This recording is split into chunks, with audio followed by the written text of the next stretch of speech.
விழாவின் தலைவர் மகளரா அரபிக் கல்லூரியின் பேராசிரியர் பெருமகனார், விழாவிற்கு தலைமையேற்றிருக்கிற மௌலவி முகமது அஸ்பர் ஆலிம் அஸ்ரஃபி அவர்களே, கிராத் சொல்லி விழாவை துவக்கி வைத்து அமர்ந்திருக்கின்ற மகளரா குர்ஆன் மதரசாவின் ஆசிரியர் பெருமகனார் மொய்தீன் அப்துல் காதிர் தவ்ஹீத் அவர்களே, வரவேற்புரை நிகழ்த்தி அமர்ந்திருக்கின்ற மரியாதைக்குரிய அல்ஹாஜ் வாவு காதர் சாஹிப் அவர்களே,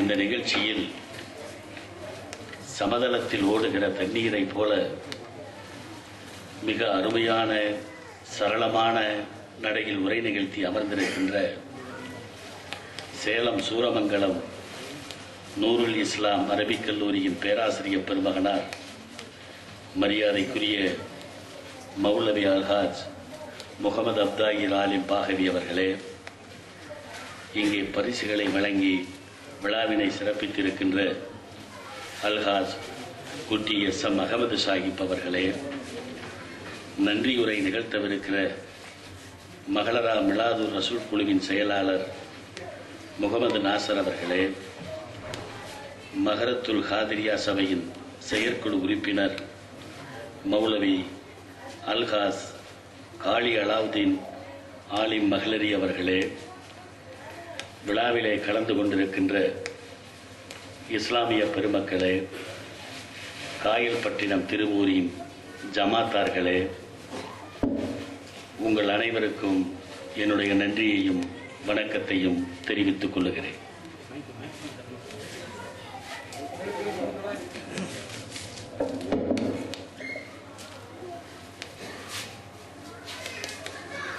மீளாது விழாவினை கொண்டாடுகிற வகையில் எழுச்சியோடும் எழில் கோலத்தோடும் ஏற்பாடு செய்யப்பட்டிருக்கிற இந்த விழாவின் மூலம் உங்களை எல்லாம் சந்திக்கின்ற, தரிசிக்கின்ற ஒரு அருமையான வாய்ப்பினை இன்றைக்கு நான் பெற்றிருக்கின்றேன். இங்கே மார்க்க அறிஞர்கள் இருக்கிறார்கள், ஆலிம்கள் இருக்கிறார்கள். நம்முடைய பேராசிரியர் பெருமகனார் முகமது அப்தாயிர் அலி பாகவி போன்ற மார்க்க விரிவுரையாளர்கள் இருக்கிறார்கள். பெருமானார் முகமது நபி ஸல்லல்லாஹு அலைஹி வஸல்லம் அவர்களின் வாழ்வையும் வாக்கையும் உணர்ந்த பெருமக்கள் இருக்கிறார்கள். உங்களுக்கு மத்தியில் ஒரு இஸ்லாம் அல்லாத நான், ஒரு இஸ்லாத்தின் மீது ஏற்பட்ட ஈர்ப்பின் காரணமாக, பற்றின் காரணமாக, இஸ்லாத்தின் கொள்கைகள் மீது எனக்கு ஏற்பட்ட ஒரு பிடிப்பின் காரணமாக உங்கள் மத்தியில் உரையாற்ற நான் வந்திருக்கிறேன். உங்களுக்கு தெரியாத விஷயங்கள் எதையும் நான் சொல்லிவிடப் போவதில்லை. உங்களுக்கு தெரிந்த விஷயங்களை, நான் தெரிந்து மகிழ்ந்த விஷயங்களை உங்களோடு பரிமாறிக்கொள்ளுகின்ற வாய்ப்பாகத்தான் இந்த வாய்ப்பினை நான் கருதுகிறேன். ஒரு நாள் விழாவில் ஒரு 3 மணி நேர நிகழ்ச்சியில் பெருமானாரின் வாழ்வையும் வாக்கையும் சொல்லி விடித்துவிட முடியாது. முழுமையாக சொல்லுவதென்றால் இந்த பூமி மண்டலத்திலே இருக்கிற கடல் நீரையெல்லாம் மையாக்கி, மலைகளையெல்லாம் எழுதுகோளாக்கி, வானத்தையெல்லாம் காகிதமாக்கி எழுதினாலும் கூட எழுதி தீராத பெருவாழ்வு முகமது நபி ஸல்லல்லாஹு அலைஹி வஸல்லம் அவர்களின் பெருவாழ்வு. அதை சில மணி நேரங்களில் சொல்லுவதென்பது கம்பீரமான இமயமலையை ஒரு தபால் தலையில் காட்டுவதைப் போல்தான். பறந்து விரிந்து கிடக்கும் வங்காள விரிகுடா கடலை ஒரு வரைபடத்திலே காட்டுவதைப் போலத்தான் அவரை பற்றிய உரையை இங்கே நிகழ்த்த முடியும் என்று நான் நினைக்கின்றேன். இங்கே நான் பேசுகிற இந்த காயல்பட்டினம் திருநகரம் 5000 ஆண்டுகளுக்கும் மேலான தொன்மையும் பெருமையும் மிக்க நகரம் என்பதை நான் மிக நன்றாக அறிவேன். 5000 ஆண்டுகளுக்கு முன்பு சங்க காலத்தில் கபாடபுரமாக இருந்த நகரம்தான் இந்த காயல்பட்டினம் நகரம். ஒரு 1500 ஆண்டுகளுக்கு முன்பு பாண்டிய மன்னனின் துறைமுகப்பட்டினமாக இருந்த நகரம்தான் இந்த காயல்பட்டினம். ஒரு 1300 ஆண்டுகளாக இஸ்லாம் கலாச்சாரத்தின் தலைநகரமாக தமிழகத்தில் இருந்து வருகிற நகரம்தான் இந்த காயல்பட்டினம் நகரம். அப்படிப்பட்ட தொன்மையும் பெருமையும் மிக்க இந்த காயல்பட்டினத்தில் வாழுகிற பெருமக்களாகிய உங்களிடம் உரையாற்றுவதில் நான் மிகுந்த மகிழ்ச்சி அடைகின்றேன். இஸ்லாம் மதம் இந்த காயல்பட்டினத்தில் ஏறத்தாழ 1370 ஆண்டுகளுக்கு முன்னதாகவே அடியெடுத்து வைத்து விட்டது என்று வரலாற்றாசிரியர்கள் சொல்லுகிறார்கள். கிபி 642 இரண்டாவது கலிபாவான உமரினுடைய ஆட்சி காலத்தில் மாலிக் இப்னு தீனார் என்பவருடைய தலைமையில் ஒரு கப்பலில் இஸ்லாத்தை பரப்புவதற்கு ஒரு குழு கேரளம் நோக்கி வந்தது. அந்த குழுவினர் ஒரு சிலர் காயல்பட்டினத்தில் இறங்கி கடற்கரைக்கு பக்கத்திலேயே ஒரு பள்ளியை கட்டி இஸ்லாத்தை பரப்புகிற பணியை அவர்கள் மேற்கொண்டார்கள். அதுதான் இஸ்லாம் முதல் முறையாக இந்த மண்ணிலே அடியெடுத்து வைத்தது. இரண்டாவது குடியேற்றம் என்பது ஒரு 1170 ஆண்டுகளுக்கு முன்னால் நிகழ்ந்துவிட்டது. அது 842 ஆண்டில் நிகழ்ந்திருக்கிறது. எகிப்தில் கிபி 833 முதல் 844 வரை முக்தசிலா என்னும் ஒரு கொள்கையை பரப்ப சில பேர் முயற்சித்தார்கள். முக்தசிலா என்பதற்கு பொருள் திருக்குர்ஆன் படைக்கப்பட்டது என்று அவர்கள் சொன்னார்கள். ஆனால் திருக்குர்ஆன் படைக்கப்பட்டது அல்ல, எல்லாம் வல்ல அல்லாஹ்வினால் ஜிப்ரீல் மூலமாக பெருமானாருக்கு அருளப்பட்டது, வழங்கப்பட்டது. வழங்கப்பட்ட அருளப்பட்ட திருக்குர்ஆனை படைக்கப்பட்டது என்று பிரச்சாரம் செய்து அந்த பிரச்சாரத்திற்கு முக்தசிலாக் என்ற பெயரையும் வைத்து அன்றைக்கு இருந்த கலீஃபாக்கள் ஒரு மோசமான முன்னிலையை உருவாக்கினார்கள். அன்றைக்கும் மார்க்க அறிஞர்கள் அதை கடுமையாக எதிர்த்தார்கள், போராடினார்கள். எதிர்த்தவர்களை, போராடியவர்களை கலீஃபாக்கள் துன்புறுத்தினார்கள். அப்படி துன்புறுத்திய பொழுது நம்முடைய அபூபக்கர் சித்திக் முதல் கலீஃபா அவர்களுடைய பரம்பரையிலே வந்த முகமது கல்ஜி அவர்கள் தலைமையில் ஒரு குழு காயல்பட்டினம் வந்தது. காயல்பட்டினத்தில் இறங்கியது. இரண்டாவது பெரிய வள்ளியை, ஜும்மா பள்ளியை கட்டியது. இஸ்லாத்தின் இரண்டாவது குடியேற்றம் 1170 ஆண்டுகளுக்கு முன்னால் நடந்தது என்றுதான் வரலாற்றாசிரியர்கள் சொல்லுகிறார்கள். நான் இந்த மண்ணை பற்றி பெருமைப்படுவதற்கு நிறைய விஷயங்கள் இருக்கின்றன. இந்த மண்ணை போற்றி புகழ்வதற்கு நிறைய நியாயமான காரணங்கள் இருக்கின்றன. அந்த வகையில் செத்தும் கொடுத்த சீதக்காதி என்று புகழப்பட்ட வள்ளல் சீதக்காதி பிறந்த மண் இந்த மண் என்பதில் நான் பெருமிதம் கொள்ளுகிறேன், பெருமகிழ்ச்சி அடைகின்றேன். அவருடைய சமகாலத்தவரான குத்புசமான் முகமது லஃபை ஆலிம் சதகத்துல்லா அப்பா அவர்கள் மீது அவருடைய சமகாலத்தில் இந்தியாவை ஆண்ட அவுரங்கசீப் மன்னனுக்கு ஒரு பிரியம் ஏற்பட்டதா. அந்த பிரியத்தின் காரணமாக இவரை சந்திக்க அவர் அழைத்தார். சந்திப்பதற்காக மட்டுமல்ல, தென்னிந்தியாவினுடைய முப்தியாக இவரை நியமனம் செய்ய வேண்டும் என்றும் விரும்பினார். வங்காளத்தின் கவர்னராக ஆக்க வேண்டும் என்றும் விரும்பினார். அதனால் மாமன்னன் அவுரங்கசீப் இவரை அழைத்தார், கருத்தை சொன்னார், பேசினார். முப்தி பொறுப்பை ஏற்றுக்கொள்ள வேண்டும், வங்காளத்தின் கவர்னராக நீங்கள் பணியாற்ற வேண்டும் என்றெல்லாம் கேட்டுக்கொண்டார். ஆனால் நம்முடைய குத்புஸ்மான் சதகத்துல்லா அப்பா அவர்கள் துறவிகள் ஆட்சி பொறுப்பை ஏற்றுக்கொள்ளக் கூடாது என்று சொல்லி மறுத்துவிட்டார். மறுத்ததற்கு பிறகு அவருடைய மகன் முகமது லஃபை ஆலிம் அவர்களுக்கு முக்தி பட்டத்தை வழங்கினார். அதற்கான ஜாகீர்களை மாமன்னன் அவுரங்கசீப் தந்தார். செம்பு பட்டயம் எழுதி கொடுத்தார். அதற்கு பிறகு குத்புஸ்மான் சதகத்துல்லா அவர்களுடைய பரிந்துரையின் அடிப்படையில் வள்ளல் சீதக்காதி வங்காளத்தின் கவர்னராகவே நியமிக்கப்பட்டார். மூதறிஞர் ராஜாஜி அவர்கள் வங்காளத்தின் கவர்னராக சென்ற பொழுது ராஜாஜி அவர்களுக்கு பாராட்டு விழா நடத்திய நிகழ்ச்சியில் தமிழகத்திலே இருந்து முதல் முறையாக வங்காளத்திற்கு கவர்னராக வந்திருக்கிற ராஜகோபால் ஆச்சாரியார் அவர்களை நாங்கள் பாராட்டுகிறோம், வரவேற்கிறோம் என்று எல்லாரும் பேசினார்கள். எல்லாருடைய வாழ்த்துறையையும் பாராட்டு உரையையும் ஏற்றுக்கொண்டதற்கு பிறகு மூதறிஞர் ராஜாஜி அவர்கள் நன்றி சொல்லி பேசுகிற பொழுது சொன்னார், வங்காளத்திற்கு கவர்னராக வந்த இரண்டாவது தமிழனாகத்தான் வந்திருக்கிறேன், முதல் தமிழன் வள்ளல் சீதக்காதி என்று அன்றைக்கு அவர்கள் குறிப்பிட்டார்கள். இதையெல்லாம் இங்கே நான் நினைவுபடுத்துவதற்கு காரணம், பாரம்பரிய பெருமையும் மார்க்க நெறிகளும் மார்க்க அறிஞர்களும் வாழுகிற இந்த மண்ணில், இந்த சபையில் உங்களோடு கொஞ்ச நேரம் பேசுகின்ற வாய்ப்பினை நான் பெற்றது என்னுடைய பேறு என்று நான் கருதுகிறேன்.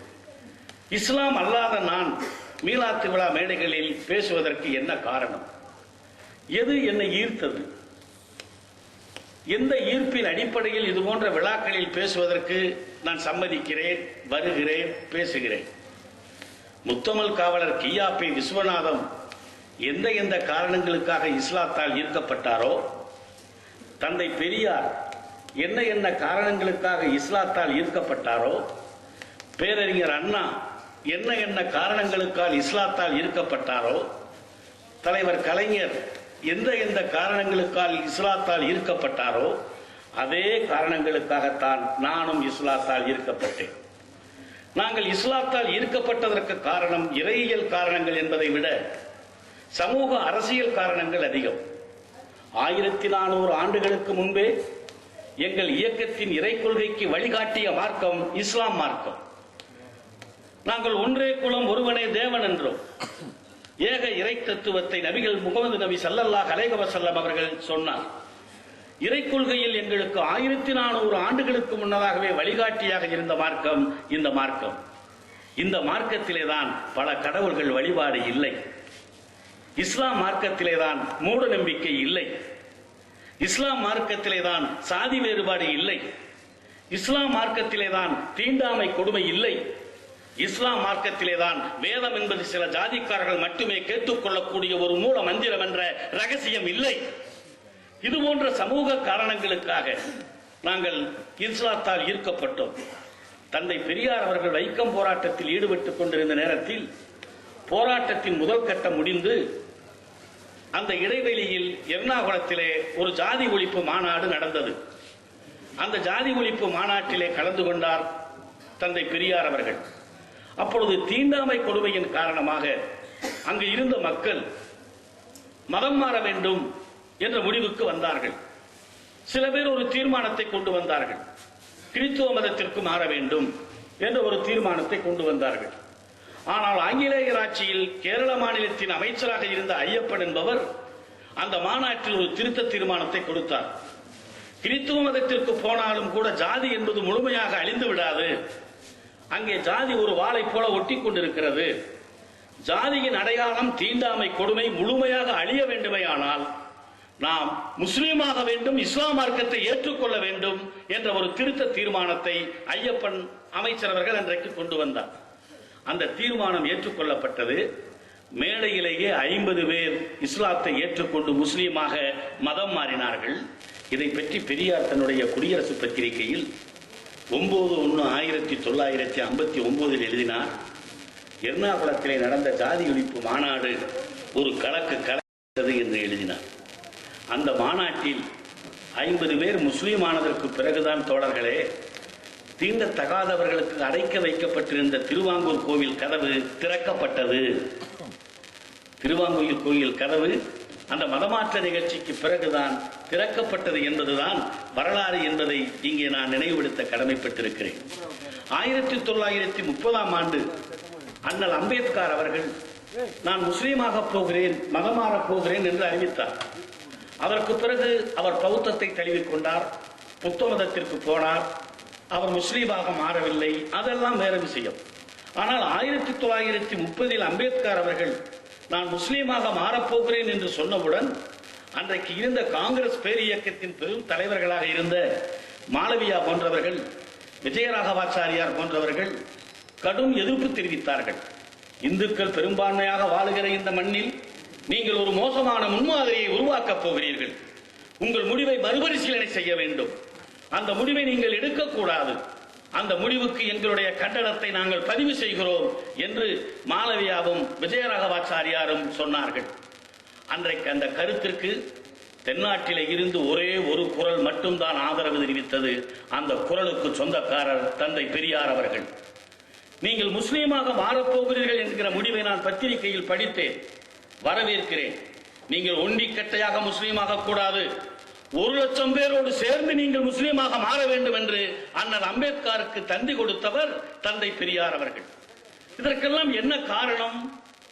இஸ்லாத்தால் ஈர்க்கப்பட்ட நாங்கள் இஸ்லாத்தை நேசித்ததுதான் காரணம். ஒரு முறை திராவிடர் கழகமும் முஸ்லீம் லீக் கட்சியும் இணைந்து ஒரு நிகழ்ச்சியிலே கலந்து கொண்டார்கள். நம்முடைய முன்னாள் எம்பி, நான் மிகவும் மதித்தவர், எனக்கு அறிமுகமானவர், கொஞ்ச காலம் அவரோடு நெருங்கி பழகுகிற வாய்ப்பினை பெற்றிருந்தவன் நான், நம்முடைய அப்துல் சமத் அவர்கள். அவரும் அந்த விழாவிலே கலந்து கொண்டார். அந்த விழாவில் கலந்து முடிந்த பிறகு அவரிடத்திலே ஒரு கேள்வி கேட்டார்கள். வணக்கத்திற்குரிய இறைவன் இல்லை என்று சொல்லுகிறவர்கள் திராவிடர் கழகத்தினர், அவர்களோடு நீங்கள் எப்படி ஒரே மேடையில் நிகழ்ச்சியில் கலந்து கொள்ளுகிறீர்கள் என்று கேட்டார்கள். வேறு சாதாரண ஒரு அரசியல்வாதியிடம் இது போன்ற கேள்வியை கேட்டிருந்தால் இதெல்லாம் அரசியலில் சகசமப்பா என்று சொல்லிவிட்டு போயிருப்பான். ஆனால் அப்துல் சமத் அவர்கள் அப்படி சொல்லவில்லை. அவர் சிந்தனைக்குரிய ஒரு அருமையான பதிலை சொன்னார். அவர் சொன்னார், வணக்கத்திற்குரிய இறைவன் யாரும் இல்லை அல்லாஹ்வை தவிர என்று நாங்கள் சொல்லுகிறோம். அவர்கள் வணக்கத்திற்குரிய இறைவன் யாரும் இல்லை என்கிற அளவிற்கு வந்திருக்கிறார்கள். எங்கள் கருத்தில் பாதி தூரம் அவர்கள் வந்து விட்டார்கள், மீதி தூரமும் வந்து விடுவார்கள் என்ற ஒரு பதிலைத்தான் அன்றைக்கு அப்துல் சமத் அவர்கள் குறிப்பிட்டார்கள். அதே போலதான் பேரறிஞர் அண்ணா அவர்கள் அரசியலில் சலிப்பு, சோர்வு, சோதனை, சங்கடம், எரிச்சல் இவைகளெல்லாம் வருகிற நேரத்தில் அவர் தன்னைத்தானே ஆற்றிக்கொண்ட மேடைகள் தமிழ்நாட்டில் 2. ஒரு மேடை மீலாது விழா மேடை, இன்னொரு மேடை தமிழ் இலக்கிய மேடை. மீலாது விழா மேடைகளில் பெருமானாரின் புகழ்பாடினார் அண்ணா. மீலாது விழா மேடைகளில் இஸ்லாத்தின் சிறப்பை சொன்னார் அண்ணா. முழு ஈடுபாட்டோடு பேசினார். இவர் பேச்சை கேட்ட பிறகு ஒரு இடத்தில் அவரை கேட்டார்கள், இவ்வளவு ஈடுபாட்டோடு, இவ்வளவு மனநிறைவோடு, இவ்வளவு வரவேற்று நீங்கள் இஸ்லாத்தை பேசுகிறீர்களே, இஸ்லாமை பேசுகிறீர்களே, பெருமானாரை போற்றுகிறீர்களே, நீங்கள் ஏன் ஒரு முஸ்லீம் ஆகிவிடக் கூடாது என்று அண்ணாவிடமே கேட்டார்கள். அதற்கு அண்ணா அவர்கள் சொன்னார், தோழர்களே, நான் முஸ்லீம் ஆகிவிடுவது ஒன்றும் பெரிய விஷயம் அல்ல, அது உடனே செய்து விடலாம். ஆனால் இஸ்லாத்தில் ஒரு உம்மத் இருக்கிறது, ஒரு சமூகம் இருக்கிறது. அந்த சமூகத்தின் கட்டுப்பாட்டில் நான் இருக்க வேண்டும். அந்த சமூகத்தின் கட்டுப்பாட்டில் நான் இருப்பேனே ஆனால் என்னுடைய பிற லட்சியங்களுக்காக நான் போராட முடியாது. அதனால் தான் நான் முஸ்லீமாகவில்லையே தவிர வேறு காரணம் அல்ல. நான் கைதி கட்டாத முஸ்லீம், தாடி வளர்க்காத முஸ்லீம், துல்லா வைக்காத முஸ்லீம் என்று அன்றைக்கு பேரறிஞர் அண்ணா அவர்கள் குறிப்பிட்டார்.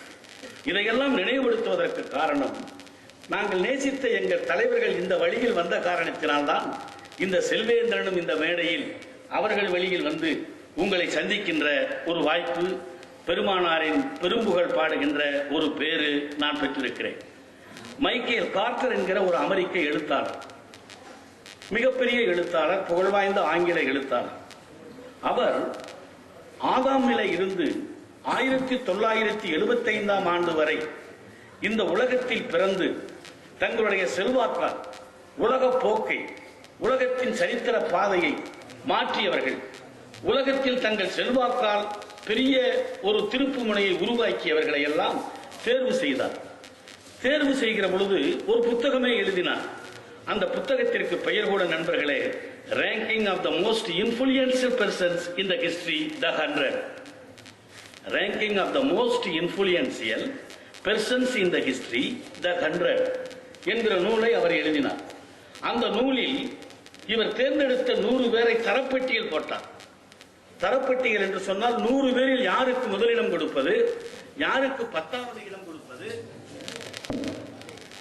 யாருக்கு முதலிடம் கொடுப்பது, யாருக்கு முதலிடம் கொடுப்பது, யாருக்கு முதலிடம் கொடுப்பது, யாருக்கு 10வது இடம் கொடுப்பது, யாருக்கு 100வது இடம் கொடுப்பது என்றெல்லாம் தகுதி வாரியாக ஒரு தரப்பட்டியல் தயாரித்தார். அந்த மைக்கேல் கார்ட்டரை கிறிஸ்துவர் என்று சொல்லுகிறவர்கள் உண்டு. ஆனால் நம்முடைய மனைவி முஸ்தபா அவர்கள், அவர் கிறிஸ்துவர் அல்ல, அவர் பிறப்பால் யூதர், அவர் என்னுடைய நண்பர் என்றெல்லாம் குறிப்பிடுகிறார். அவர் கிறிஸ்துவராக இருந்தாலும் கூட அந்த நூலின் முதல் இடத்தை இயேசுவுக்கு தரவில்லை. ஒருவேளை அவர் கிறிஸ்துவராக இல்லாமல் யூதராக இருந்திருந்தால் அவருடைய மதத் தலைவர் மோசஸ் அவர்களுக்கு முதலிடத்தை தரவில்லை. ஆனால் அந்த மைக்கேல் கார்ட்டர் அவர் தேர்ந்தெடுத்த 100 பேரில் தரப்பட்டியலில் முதலிடத்தை நம்முடைய முகமது நபி ஸல்லல்லாஹு அலைஹி வஸல்லம் அவர்களுக்குத்தான் தந்தார். என்ன காரணம் என்று கேட்டார்கள். நீங்கள் முதலிடம் தந்ததற்கு யாது காரணம், என்ன காரணம், எந்த காரணத்தின் அடிப்படையில் நீங்கள் தருகிறீர்கள் என்று கேட்டார்கள். அதற்கு மைக்கேல் கார்ட்டர் சொன்னார், கடந்த கால வரலாற்றில் தன்னுடைய செல்வாக்கின் மூலமாக கடந்த காலத்தை மாற்றியவர் பெருமானார். நிகழ்கால வரலாற்றில் தன்னுடைய செல்வாக்கால் இந்த உலகத்தை மாற்றிக் கொண்டிருக்கிறவர் பெருமானார். நாளை தன்னுடைய கருத்தால் தன்னுடைய செல்வாக்கால் இந்த உலகத்தை முழுமையாக மாற்றப் போகிறவர் முகமது நபி ஸல்லல்லாஹு அலைஹி வஸல்லம் பெருமானார் அவர்கள். அதனால்தான் அவருக்கு நான் முதலிடத்தை தந்தேன் என்று சொன்னார்கள். அவரே பின்பு ஒரு திருத்தப்பட்டியல் போட்டார். இந்த 100 பேர்களில் சில பேர்களுடைய இடங்கள் மாறின. ரஷ்யாவின் அதிபர் கோர்பச்சேவிற்கெல்லாம் அந்த பட்டியலில் இடம் கிடைக்க ஆரம்பித்தது. தரப்பட்டியலின் வரிசை மாறியது.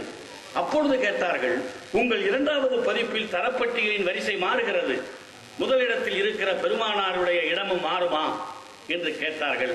அதற்கு அவர் சொன்னார், என்னுடைய பட்டியலில் யார் இடம் மாறினாலும் முதலிடம் என்பது எம்பெருமானார் முகமது நபி ஸல்லல்லாஹு அலைஹி வஸல்லம்க்குத்தானே தவிர வேறு யாருக்கும் இல்லை என்று மைக்கேல் கார்ட்டர் அவர்கள் குறிப்பிட்டார்கள். அப்படிப்பட்ட பெருமானுக்குத்தான் இன்றைக்கு நாம் பிறந்த நாள். அவருடைய பிறந்த நாளை நாம் கொண்டாடுவதில் மகிழ்கிறோம். காரணம், அவர் வாழ்க்கையில் நான் படித்த பொழுது அவருடைய மானுட ஆளுமையில் நான் கரைந்து போனவன். அவருடைய வாழ்க்கை வரலாற்றில் அவருடைய மானுட ஆளுமையில் நான் கரைந்து போனவன். சமகால வரலாற்றில் தலையிட்ட ஒரு வரலாற்று தலைவர் அவர். வாளெடுத்து போரிட்டவர் அவர். தன் வாழ்நாளிலேயே வென்று காட்டியவர் அவர். அப்படிப்பட்டவர் தான் நம்முடைய முகமது நபி அவர்கள்.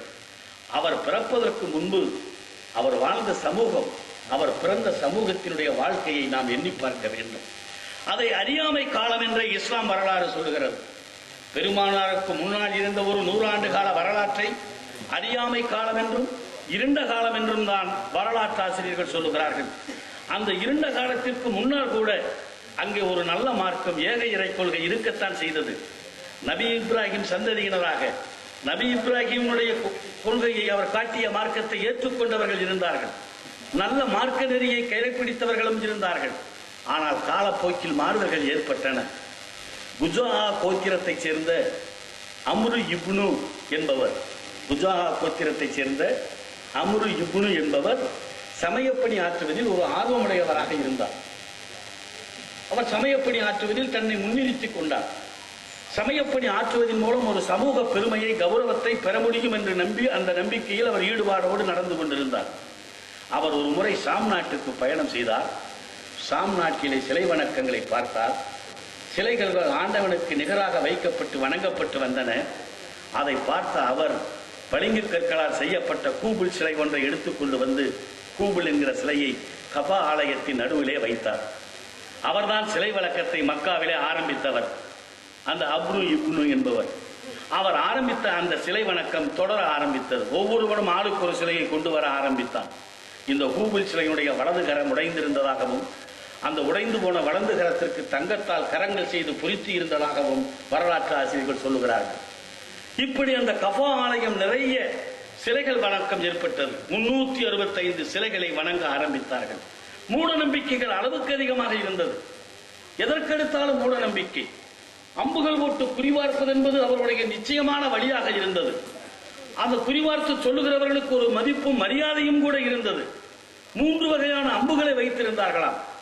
ஏதாவது ஒரு காரியத்தில் ஈடுபட வேண்டும் என்றால், மதுரைக்கு போக வேண்டும் என்று சொன்னால் கூட அம்பு போட்டு குறிவார்ப்பார்களாம்.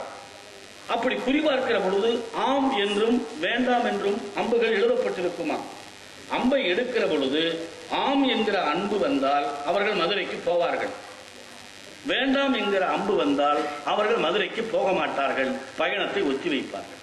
இப்படி ஒரு மூட நம்பிக்கை. இன்னொன்று 2வது வகை அம்பு இருந்தது. அது குற்றங்களுக்கான பரிகாரங்களை சொல்லுகிற அம்பாகவும், தவறு செய்தவன் குற்றம் செய்தவனுக்கு நஷ்டஈடு வாங்குகிற ஒரு அம்பாகவும், இருந்தது. அந்த மூட நம்பிக்கையை அவர்கள் பின்பற்றினார்கள். மூன்றாவது ஒரு அம்பு கோத்திர சந்தேகம், வம்ச சந்தேகம். இவன் எந்த குலத்தில் பிறந்தவன், எந்த குலத்தில் வாழ்கிறவன், இவன் கோத்திரம் என்ன, குலம் என்ன என்பதில் மிக கடுமையாக குறைஷிகள் இருந்த காலம் அது. அதற்கு அவர்கள் 3 வகையான அம்புகள் ஓட்டு பார்ப்பார்களாம். அந்த அம்புகளில் ஒன்று மின்கும் என்று எழுதியிருக்குமா. மின்கும் என்றால் உங்களில் உள்ளவர், உங்களை சேர்ந்தவன், உங்களவன் என்று பொருள். அதே மாதிரி இன்னொரு அம்பில் மின் கைக்குறியும் கைதிக்கும் என்று இருக்குமா, மின் கைதிக்கும் என்று இருக்குமா. அது இவன் உங்களவன் அல்ல, இவன் உங்கள் சமுதாயத்தை, உங்கள் குலத்தை, உங்கள் கோத்திரத்தை சேர்ந்தவன் அல்ல என்று எழுதப்பட்டிருக்குமா. இன்னொரு அம்பில் முஸ்லக் என்று எழுதப்பட்டிருக்குமாம், அவன் இணைக்கப்பட்டவன், இடையிலே வந்து இணைக்கப்பட்டவன் என்று இருக்குமாம். இதில் முதல் அம்பு வந்தால் அவனை தங்களவர்களாக ஏற்றுக்கொள்வார்கள், 2வது அம்பு வந்தால் விலக்கி விடுவார்கள், 3வது அம்பு வந்தால் ஸ்டேட்டஸ்கோ மெயின்டைன் செய்வார்கள். அப்பொழுது இருப்பதை போலவே சேர்க்காமல் ஸ்டேட்டஸ்கோ மெயின்டைன் செய்வார்கள். பெருமானார் பிறப்பிற்கு முன்னால் இருந்த பெண்களின் நிலை என்பது சாதாரணமானதல்ல. பெருமானார் தான் இந்த உலகத்தின் முதலாக பெண்களுக்கு சொத்துரிமை தந்தார். அவர் சொத்துரிமை தந்ததற்கு பிறகுதான் பல நாடுகளில் அரசியல் சட்டங்கள் திருத்தப்பட்டன. இங்கிலாந்திலும் கிரேக்க நாட்டிலும் கூட அவர்களுக்கெல்லாம் உரிமைகள் வழங்க ஆரம்பித்தது பெருமானார் சொத்துரிமை தந்ததற்கு பிறகுதான். பெருமானார் சொத்துரிமை தந்ததை பார்த்து ஒருவன் கேட்டான், நபித்தோழர் ஒருவரிடம் வந்து கேட்டான், என்ன உங்கள் பெருமானார் பெண்களுக்கெல்லாம் உரிமைகள் கொடுக்க ஆரம்பித்து விட்டாராமே, இனிமேல் மிருகங்களுக்கு கூட உரிமைகள் கொடுப்பாரா என்று கேட்டான். அதற்கு அந்த நபித்தோழர் சொன்னார், ஆம், பெண்களுக்கு உரிமைகள் கொடுத்து விட்டார், இனிமேல் மிருகங்களுக்கும் உரிமைகள் கொடுப்பார், அளவுக்கு அதிகமாக மிருகங்களின் மீது பாரத்தை ஏற்றாதீர்கள் என்ற உரிமையை கொடுப்பார் என்று பதிலடி கொடுத்தானா. அந்த அளவிற்கு பெண்கள் பெருமானார் வந்ததற்கு பிறகுதான் அவர்கள் சமுதாயத்தின் கௌரவங்கள், ஒரு குடும்ப தலைவிகள் என்கிற அங்கீகாரம் எல்லாம் வந்தது. அதற்கு முன்னால் அவர்கள் காம பதுமைகளாகத்தான் இருந்தார்கள். இஸ்லாத்தை ஏற்றுக்கொண்ட சுமையா பெண் பாலைவெளி மணலில் நிறுத்தப்பட்டதும், அவர் மீது எந்த இடத்தில் அம்பு வீசப்பட்டது, எவ்வளவு கொடூரமாக கொல்லப்பட்டார் என்பதும் இங்கே இருக்கிற உங்கள் அத்தனை பேருக்கும் தெரியும். அப்படிப்பட்ட ஒரு நிலைதான். பெண் குழந்தை பிறப்பது என்பது ஒரு இழிவு, கேவலம். பெண் குழந்தை பிறந்தாலே கொன்றுவிட வேண்டும் என்பதில் வைராக்கியமாக குறைஷி குலமும் கிந்தா குலமும் இருந்திருக்கிறது.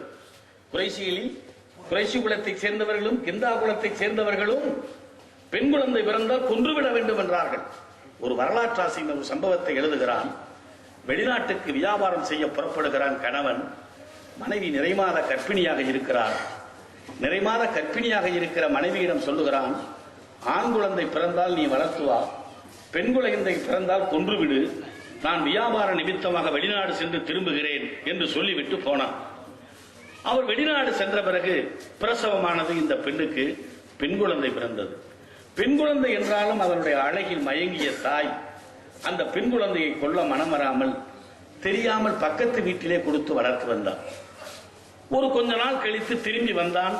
ஓரிரு ஆண்டுகள் கழித்து கணவன் திரும்பி வந்தவன், மாதமாக இருந்தாயே, என்ன குழந்தை பெற்றாய், எங்கே நம் குழந்தை, ஆண் குழந்தை தானே என்று கேட்டான். அதற்கு அவர் மனைவி சொன்னார், பெண் குழந்தை பிறந்தது, நான் கொன்றுவிட்டேன் என்று சொன்னார். சொன்னவுடன் நல்ல காரியம் செய்தாய், எனக்கு ஒரு துன்பத்தை தராமல் அவமானத்தை தராமல் என்னை நீ காப்பாற்றினாய், நீ செய்தது நல்ல காரியம் என்று மனைவியை பாராட்டிவிட்டு அவர் பேசாமல் இருந்தான். இந்த குழந்தை பக்கத்து வீட்டில் வளர்ந்து வந்தது. வளர்ந்து வந்த குழந்தை இவர்கள் வீட்டிற்கே இன்னொரு வீட்டு குழந்தையாக வந்தது. தாயோடு பழகியது, தந்தையோடு பழகியது. தந்தையும் அந்த பக்கத்து வீட்டு பெண் குழந்தையோடு பழகினான். அந்த வளர்ந்து வரும் அந்த அழகிய சிறுமியின் அந்த குழந்தையின் அழகில் மயங்கினான்.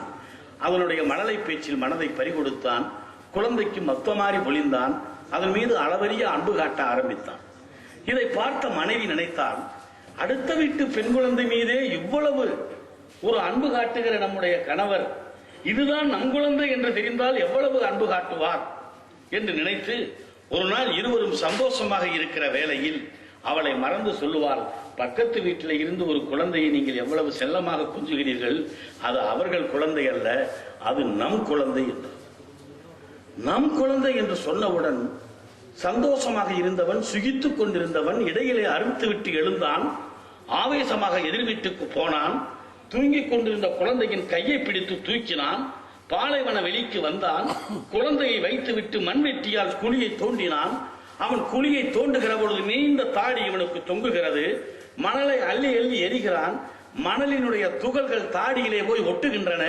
தாடியிலே ஒட்டுகிற துகள்களை இந்த குழந்தை எதற்கு இவன் குழி தோண்டுகிறான் என்று தெரியாமல் பிஞ்சு கரத்தால் தன் அப்பாவின் தாடியில் ஒட்டுகிற மனத்துகள்களை துடைத்து வருகிறது. அப்பொழுதும் அவன் மனம் இறங்கவில்லை. குழந்தையை குழியிலே போட்டு புதைத்தே விடுகிறான். புதைத்ததற்கு பிறகு ஒரு நாள் அவன் இஸ்லாமியன் ஆனான், முஸ்லீம் ஆனான். பெருமானார் ஸல்லல்லாஹு அலைஹி வஸல்லம் அவர்களை போய் பார்த்தான். பெருமானாரே, நான் இப்படி ஒரு கொடுமையான கொலையை செய்தவனாகிவிட்டேன், எனக்கு மன்னிப்பு உண்டா என்று கேட்டான். பெருமானாரால் அதை தாங்க முடியாமல் ஐயோ அல்லாஹ் என்றாராம். ஐயோ அல்லாஹ் என்றாராம். அப்படிப்பட்ட ஒரு நிலை பெண்களுக்கு இருந்த நேரத்திலே தான் பெருமானார் அவர்கள் பிறக்கிறார். பெருமானார் அவர்கள் இங்கே சொன்னார்கள் எல்லாரும். அவர் தந்தை அவருக்கு முன்னால் இறந்து விடுகிறார். அவர் வைத்துவிட்டு போன சொத்து 5 ஒட்டகம், ஒரு சிறு ஆட்டு மந்தை, பரகா என்கிற நீக்குற அடிமை பெண். இதுதான் அவர்களுடைய சொத்து. அவ்வளவு ஒரு ஏழ்மையாக பிள்ளையை விட்டுவிட்டு அப்பா போய்விட்டார். ஆனால் அவர் பிறப்பதற்கு ஒரு 50 நாள் அல்லது 55 நாள் என்று 2 கருத்துக்கள் சொல்லுகிறார்கள் வரலாற்றாசிரியர்கள். முன்னால் யானைப்படை நிகழ்வு ஒன்று நிகழ்ந்தது. இவர் பிறப்பதற்கு 50 நாள் 55 நாட்களுக்கு முன்னால் அங்கு யானைப்படை நிகழ்வு ஒன்று நடந்தது. யமன் நாட்டு ஆளுநராக இருந்த அப்ரஹா என்பவன் சன்வா நகரத்தில் ஒரு பெரிய சர்ச்சை கட்டினான். கிறிஸ்துவ ஆலயத்தை, பெரிய சர்ச்சை, பளபளப்பான கற்களாய் கொண்டு மிக அற்புதமாக கட்டினான். அவன் கட்டியதனுடைய நோக்கம் என்னவென்று சொன்னால், கஃபா ஆலயத்திற்கு வருகிற யாத்திரிகர்களை இந்த சன்னாவில் கட்டப்பட்ட சர்ச்சிற்கு திருப்ப வேண்டும் என்பது. அவன் அப்படியே செய்ய முயற்சிகளை செய்தான். இதை தெரிந்து கொண்ட கினானா கிளையைச் சேர்ந்த ஒரு மனிதன் அந்த சர்ச்சுக்குள் போய் அதை அசுத்தப்படுத்தி விட்டான். அவன் கட்டி அந்த சர்ச்சை கினானா கிளையைச் சேர்ந்த ஒரு குறைஷி உள்ளே போய் அதை அசுத்தப்படுத்தி விட்டான். அசுத்தப்படுத்தவுடன் அவன் ஆவேசமானான், ஆத்திரம் அடைந்தான், பழிவாங்க வேண்டும் என்று துடித்தான். துடித்தவன் 60,000 படை வீரர்களை கொண்ட மிகப்பெரிய ஒரு படையை திரட்டி கொண்டு வந்தான். அவன் ஒரு ஆணையின் மீது அம்பாரி வருவதைப் போல ஏறி உட்கார்ந்து கொண்டு ஒரு அரசனை போல வந்தான். அவனுடைய படையில் 9 ஆணைகள் அல்லது 13 யானைகள் இருந்ததாக வரலாற்று ஆசிரியர்கள் சொல்லுகிறார்கள். இந்த யானை வருகிறது. அரபி மக்கள் யானையை பார்த்ததில்லை. இவ்வளவு பெரிய மிருகத்தை அவர்கள் பார்த்ததே இல்லை. யானையை கண்டு வியக்கிறார்கள். 60,000 படை வீரர்களோடு பழிவாங்க வருகிறார். குறைஷிகள் எல்லாம் பள்ளத்தாக்கிலும் கணவாய்களிலும் ஓடி ஒளிந்து கொள்ளுகிறார்கள். படை வருகிற பொழுது ஒரு குறிப்பிட்ட இடத்திற்கு மேல் இவன் ஏறி வந்த யானை கஃபாவை பார்த்து மண்டியிட்டு உட்கார்ந்து விடுகிறது. மண்டியிட்டு உட்கார்கிறதை தவிர போக மாட்டேன் என்கிறது. வடக்கு திசையில் யானையை செலுத்தினால் போகிறது, தெற்கு திசையில் யானையை செலுத்தினால் நடக்கிறது, கிழக்கு திசையில் யானையை செலுத்தினால் நடக்கிறது. ஆனால் கஃபா ஆலயம் இருக்கிற மேற்கு திசையை நோக்கி செலுத்தினால் நடக்க மறுக்கிறது, மண்டியிட்டு உட்கார்ந்து விடுகிறது. அந்த நேரத்தில் அல்லாஹ் அவர்கள் சிறிய பறவை கூட்டத்தை ஒன்றை அனுப்பினாராம். அந்த பறவைகளினுடைய ஒவ்வொரு பறவையின் இடத்திலும் 3 கற்கள், கூழாங்கற்களை போல பட்டாணியை போன்ற சிறிய சிறிய கற்கள் இருந்ததாம். ஒரு கல் அந்த பறவையின் அலகில், 2 கல்கள் அந்த பறவைகளின் கால்களில். இந்த 60,000 படைகளின் மீது அந்த பறவைகள் பறந்து வந்து கற்களை வீசின.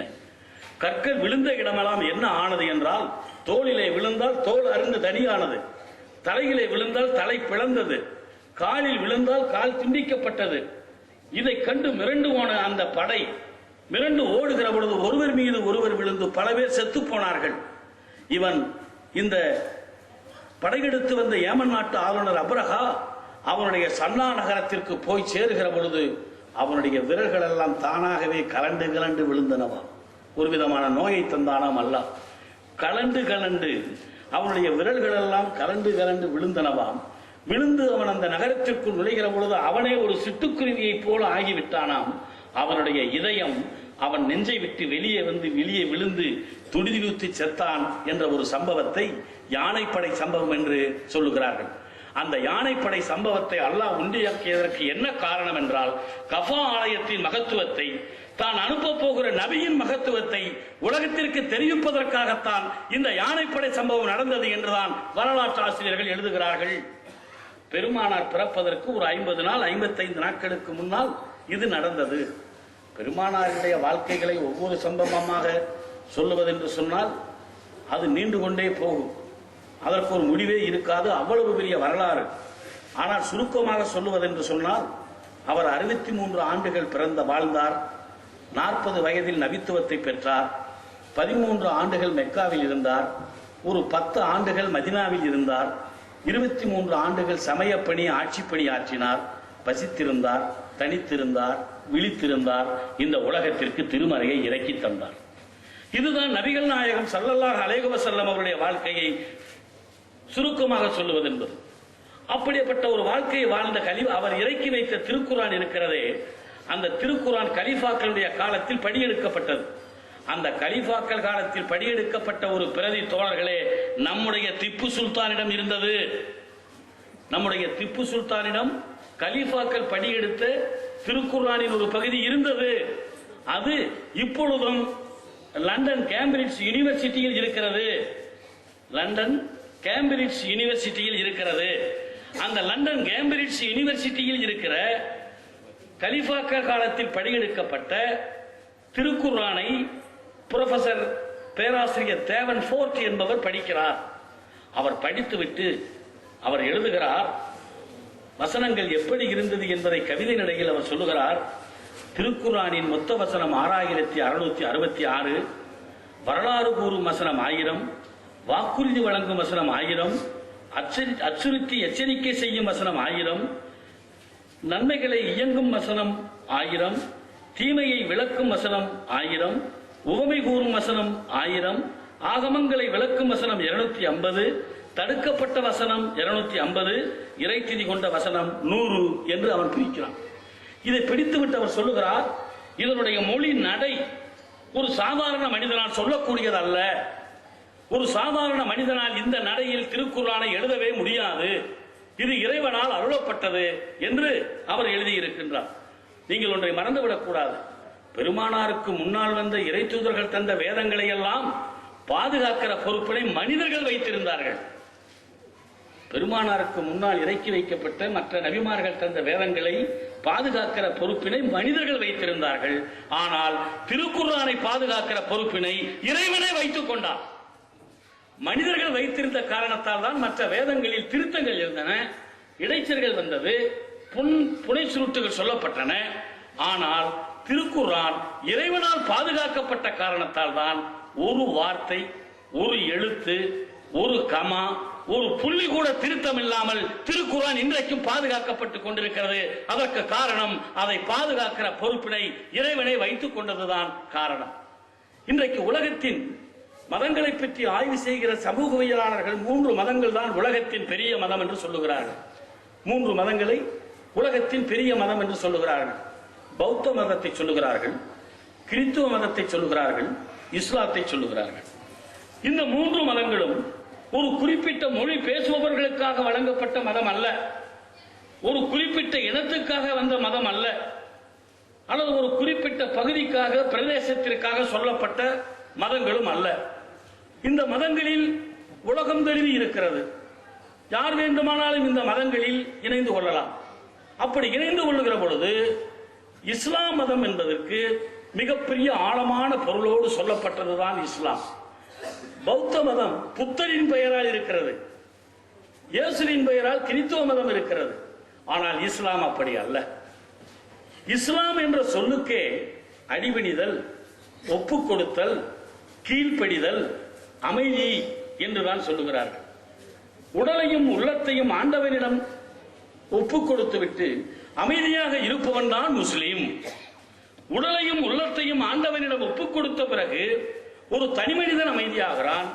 ஒரு சமுதாயம் ஒத்துக் கொடுத்தால் ஒரு சமுதாயம் அமைதியாகிறது. ஒரு நாடே ஆண்டவனிடம் உடலையும் உயிரையும் ஒப்புக் கொடுத்து விட்டால் இந்த நாடே அமைதி அடைகிறது. ஆக ஆண்டவனை நம்பி, ஆண்டவன் ஒருவன் என்பதை நம்பி ஆண்டவனிடம் ஒப்புக் கொடுப்பதுதான் இஸ்லாமாக இருக்கிறது. நான் இன்னும் கூட ஒன்றை சொல்ல விரும்புகிறேன். நம்முடைய முதல் கலீஃபா அபூபக்கர் அவர்கள் நோய்வாய்ப்பட்டார்.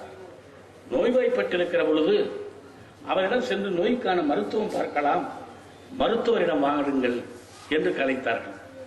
அதற்கு அபூபக்கர் சொன்னார், வேண்டாம், நோயை தந்தவனே அந்த இறைவன் தானே, நான் ஏன் மருத்துவரிடம் வர வேண்டும்? என் உடலையும் என் உயிரையும் நான் ஆண்டவனிடம் ஒப்படைத்து விட்டேன், ஒப்பு கொடுத்து விட்டேன். இனி என்னை காக்க வேண்டிய கடமை ஆண்டவனுக்கு இருக்கிறதே தவிர மருத்துவனுக்கு இல்லை, நான் வரமாட்டேன் என்று சொன்னவர் தான் அபூபக்கர் சித்திக் அவர்கள், கலீஃபா அவர்கள்.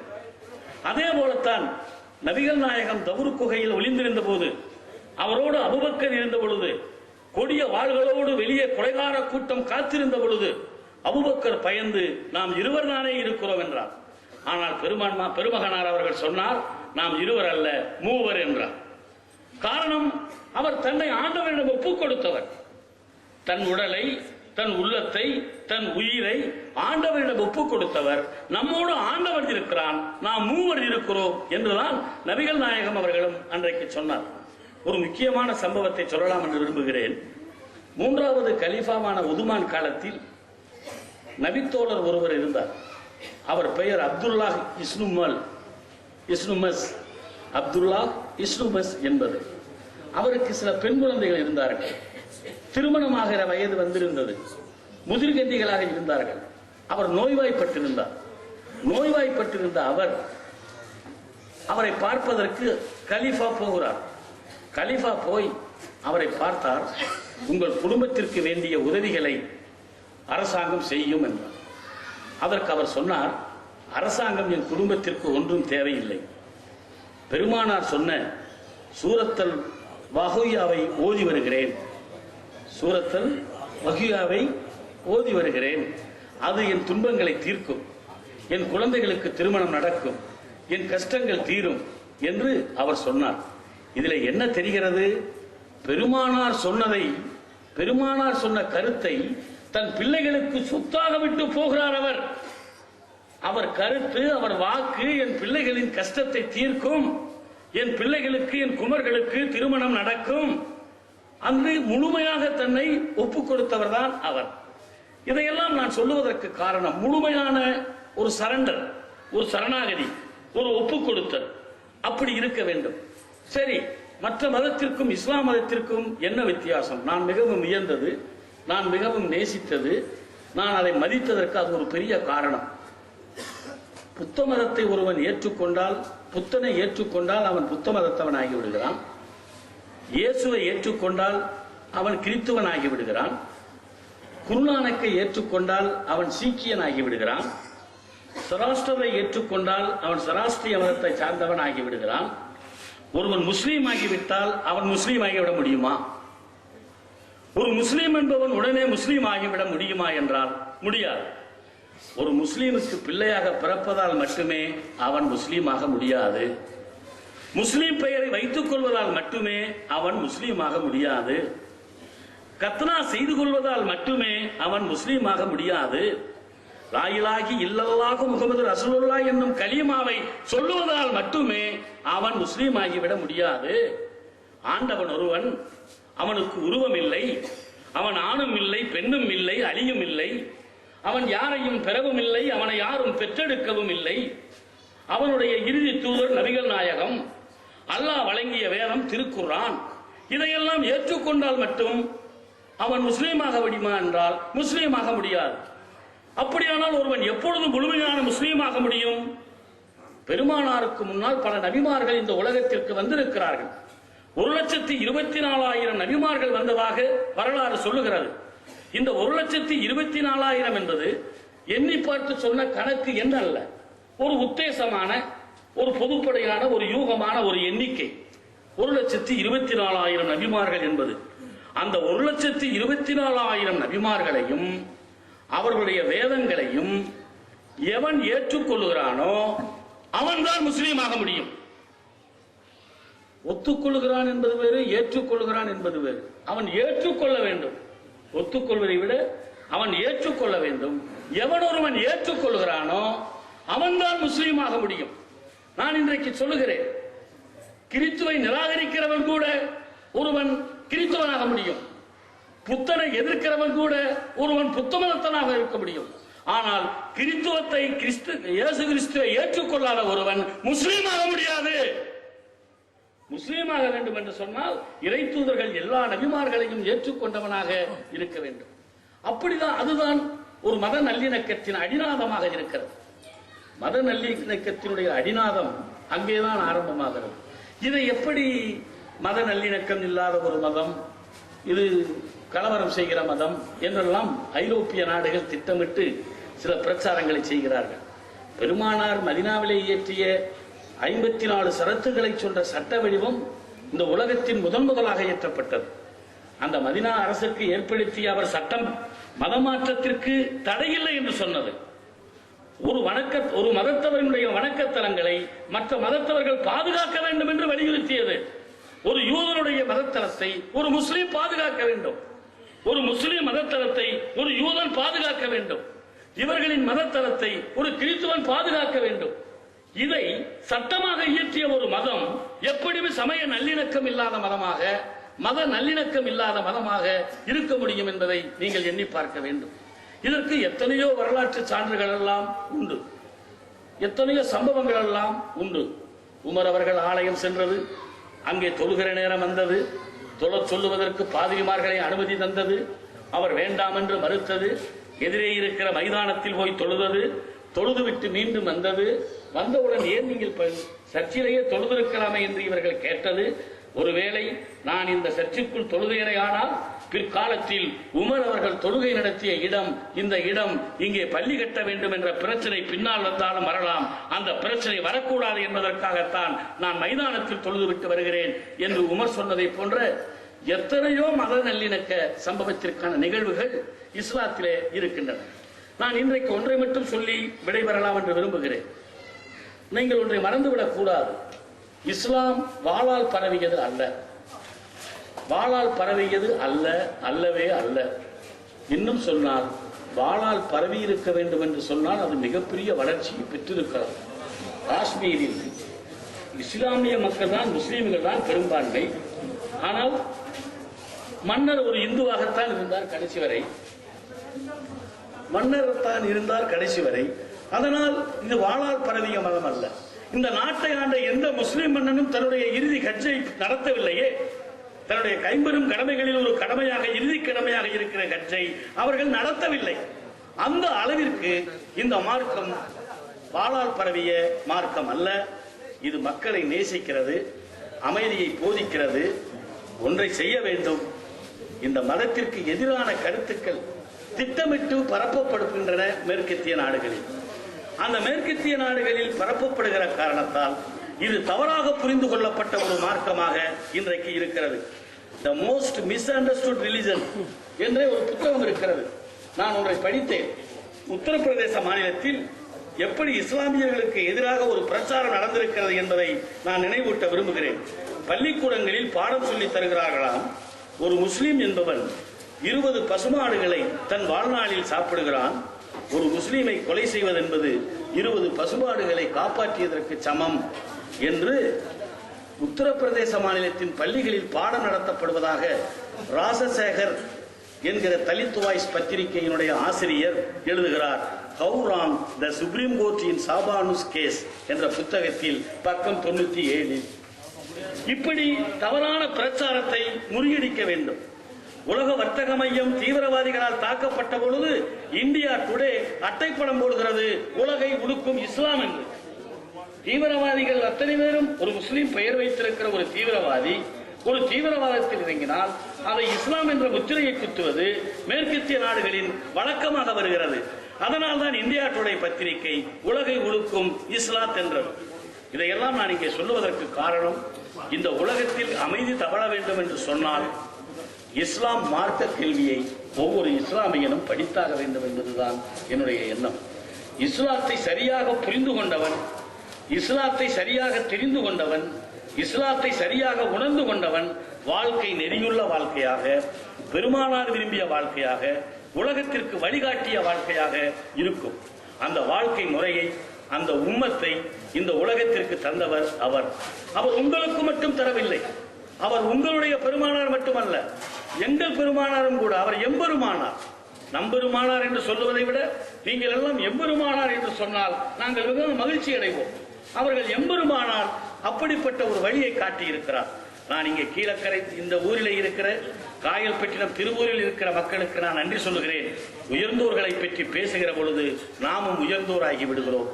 பெரியோர்களை பற்றி மகான்களை பற்றி பேசுகிற பொழுது நம்முடைய பாவங்கள் அழிக்கப்படுகின்றன என்று சொல்லுகிறார்கள். இதுவரையில் முகமது நபி ஸல்லல்லாஹு அலைஹி வஸல்லம் அவர்களை பற்றி நான் பேசியதால் என் வாழ்வில் ஏற்பட்ட பாவங்கள் கழுவும் என்றால் நான் மகிழ்வேன் என்று சொல்லி விடைபெறுகிறேன். நன்றி, வணக்கம்.